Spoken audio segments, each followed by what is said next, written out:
pada malam hari ini kami akan membawakan sebuah cerita karya dari Nalira dengan judul Setelah 40 Hari. Baik, tanpa berlama-lama lagi, mari langsung saja kita dengarkan ceritanya. Selamat mendengarkan.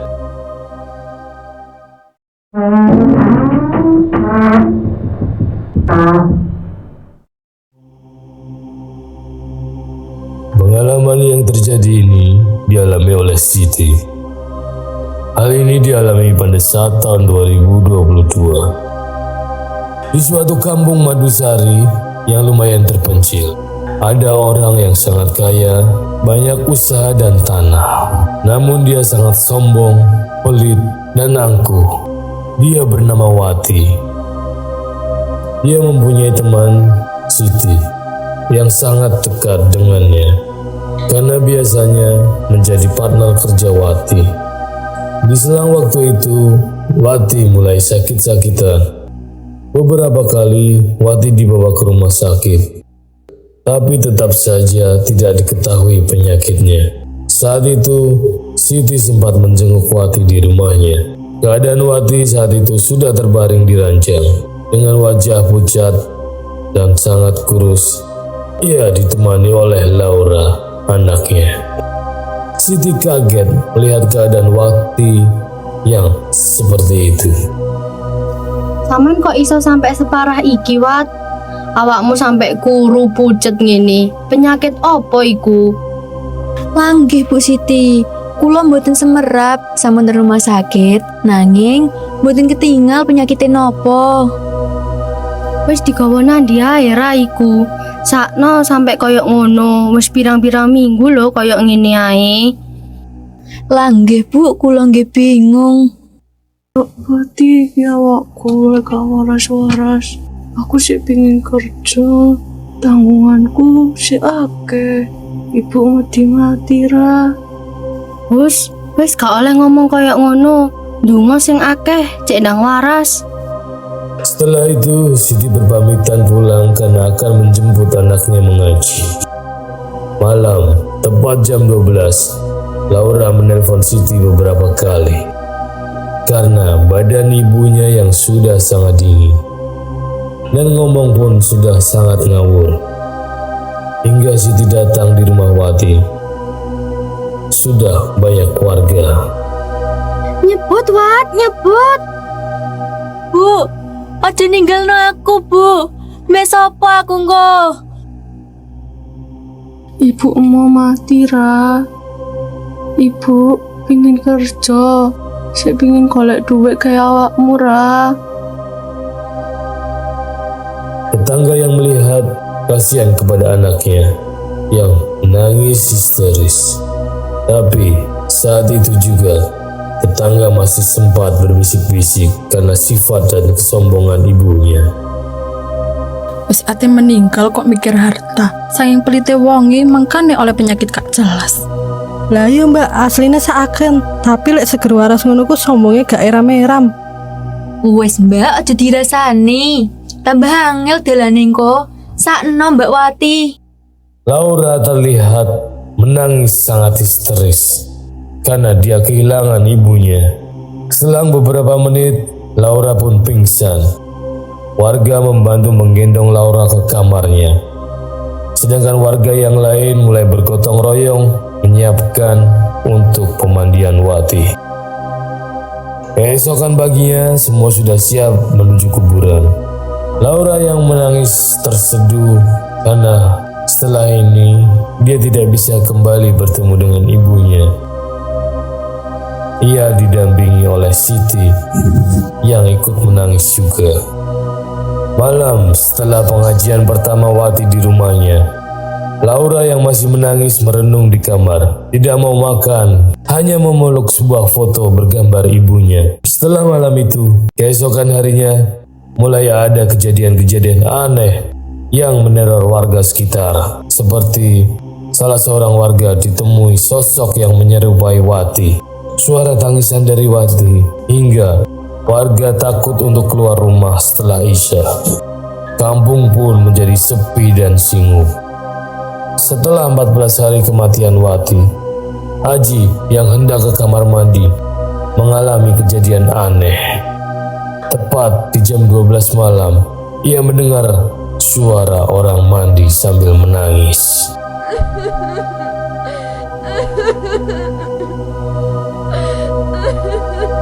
Sopo bengi-bengi adus iku kok mbek nangis barang yo, Deni.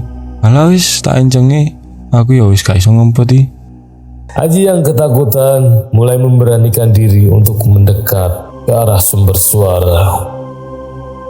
Tapi suara tangisan itu ketika Haji semakin mendekat, semakin menghilang. Saat Haji di depan pintu, suara itu sudah tidak ada lagi, membuat Haji semakin ketakutan.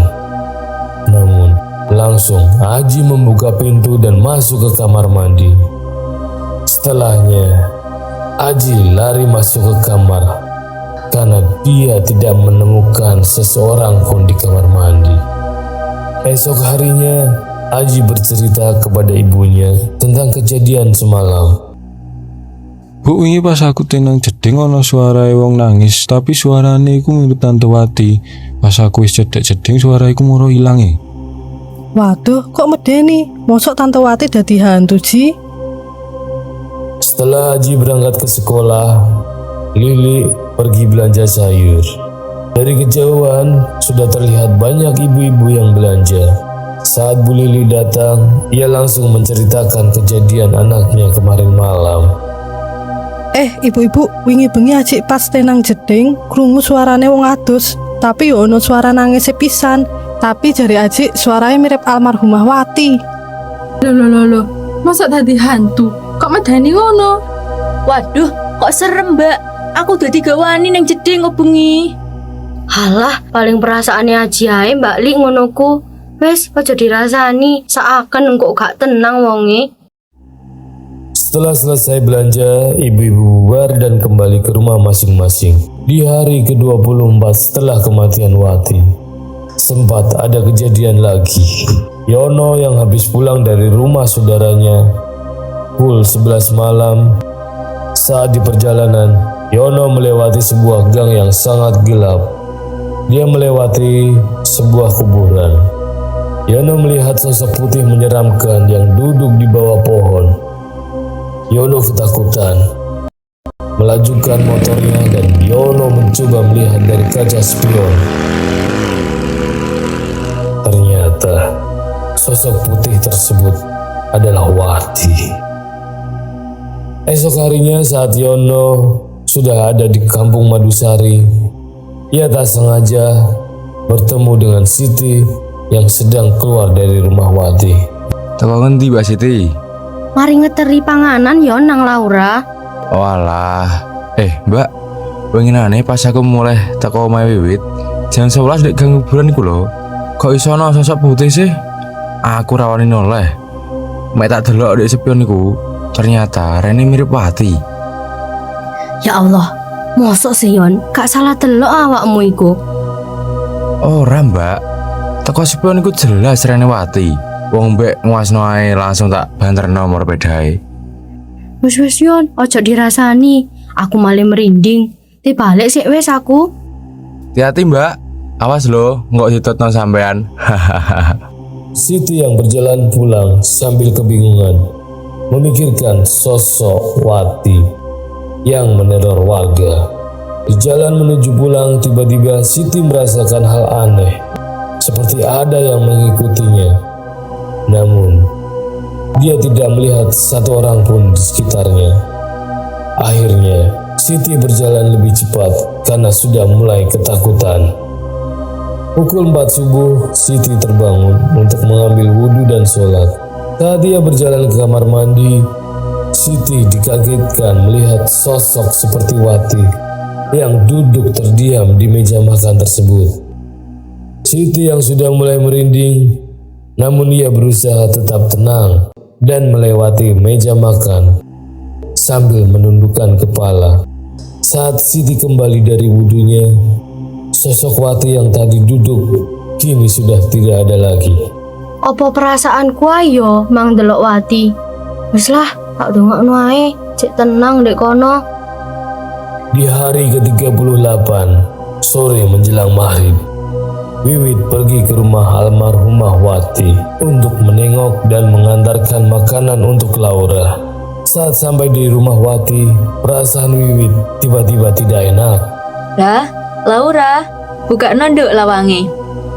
Nggih. Ra, iki Bu Wiwit. Tengen-tengen maem, Mbok. Nggih, Bu Wiwit. Pintu belum terbuka. Namun, tiba-tiba Laura datang dari depan rumahnya. Wonten apa Bu Wiwit? Kula manten tumbas maem wau. Loh, sing jawab iku mau sapa ra? Perasaan jenengan mawon lek ne. Temriki sepi, Bu. Wiwit pun terkejut. Dia kebingungan. Wiwit memberikan makanannya dan langsung pergi begitu saja dari rumah Wati. Dengan rasa ketakutan dan kebingungan, sesaat di jalan dia bertemu ibu-ibu yang selesai pulang dari pengajian rutin. Tekon Diwit kok rayane kewedan ngono? Aku teko omahe Wati ngeterno maem, tapi kumang pas aku rono kan sepi. Aku celok-celok. Lah kok ana sing nyauti, tak kira Laura kan yo. Ternyata kudu. Lah kok Laura teko mbek gowo pakanan teko mburi. Terus sapa yo sing jawab mau?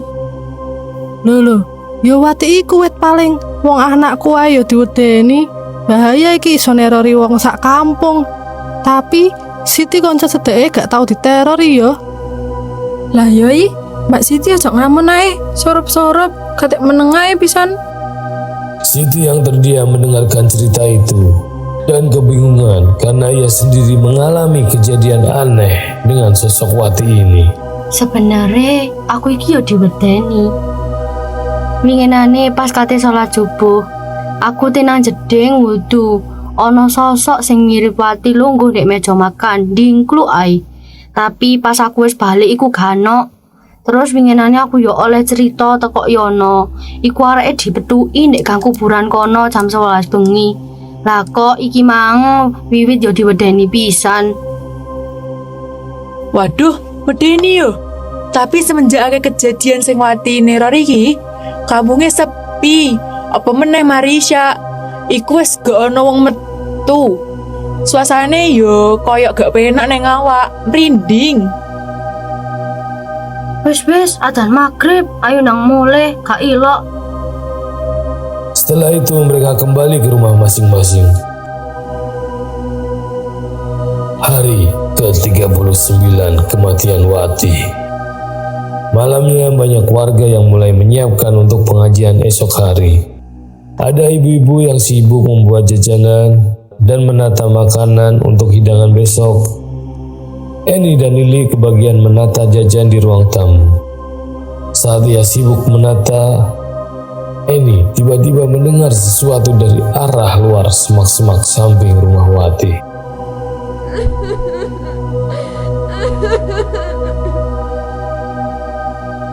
Li, krungu apane wong nangis ah? Ora i, wis aja ngono, wedi aku. Aku selak mulai. Eni yang merasa ingin tahu mulai menghampiri suara itu sambil mengendap-endap. Suara itu semakin lama semakin kencang. Suara itu mirip sekali dengan suara tangisan Wati. Saat sudah mulai mendekat, suara itu tiba-tiba semakin menghilang.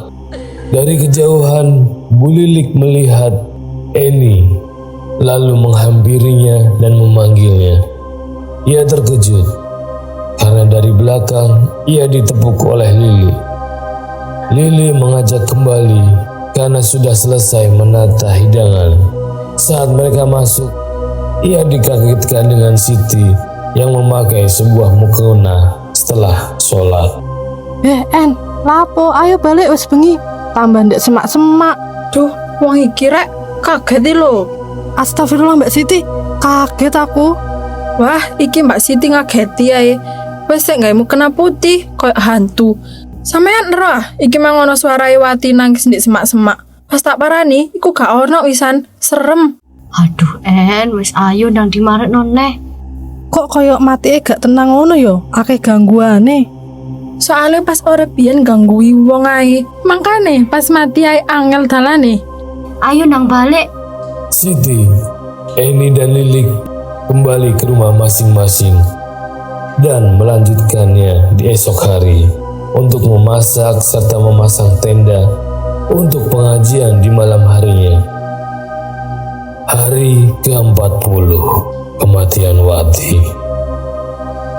Setelah Wati meninggal, tiba-tiba warga kampung mulai berdatangan ke rumah Wati untuk mengikuti acara pengajian dan mendoakan Wati agar tenang di alam sana. Warga beberapa berada di dalam dan ada juga yang berada di teras rumah Wati. Warga yang sudah berkumpul semua, Pak Ustadz sudah memulai pengajian dengan tenang. Namun, tiba-tiba di tengah-tengah pengajian datanglah hujan dan angin yang sangat deras.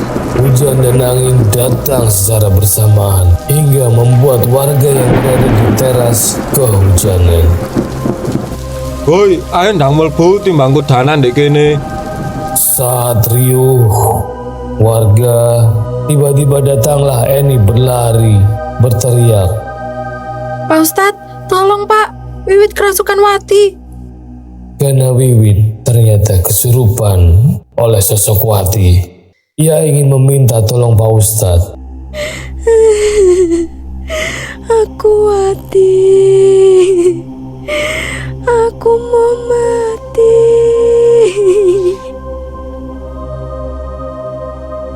Bapak-bapak, ibu-ibu tenang.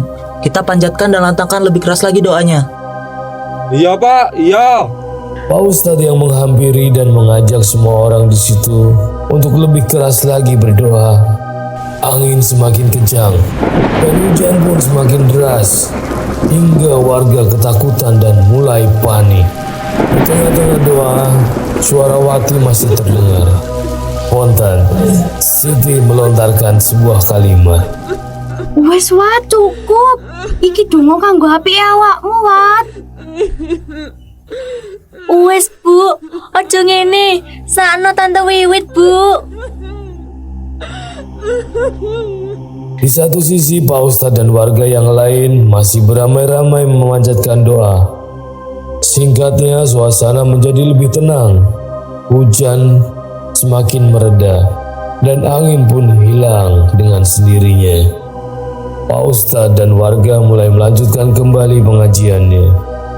Pengajian pun selesai. Warga mulai makan bersama dan pulang ke rumah masing-masing. Saat Siti berjalan pulang, tiba-tiba ada yang memanggil namanya dari belakang. Siti, tolong aku, Ti. Siti tidak berani menoleh karena ketakutan. Cerita pun selesai.